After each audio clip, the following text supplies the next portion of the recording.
How to fix Xfinity internet not working. So hello guys, welcome back to my YouTube channel. In this video I'll be discussing about how to fix Xfinity internet not working. So if your also Xfinity internet is not working, start by checking any potential service outages in your area.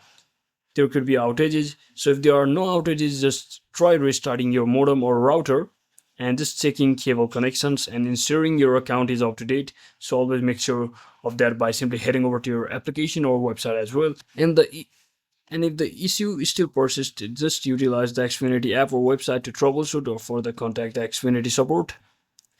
So to do that, you can just head over to the Xfinity or any of your browser and simply search in for Xfinity contact customer service just like this, and simply click on the first link and just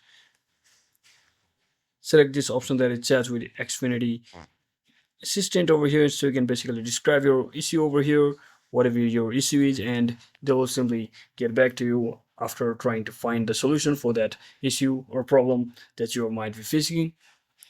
So if that doesn't work for you, then you can just come back and just click on this troubleshoot internet option over here. So it will basically troubleshoot the internet issue by simply helping you with these steps. So once you follow all of those steps, your internet issue should be successfully fixed. So that's it for today guys. Thanks for watching. Don't forget to like and subscribe to the channel. See you on the next one.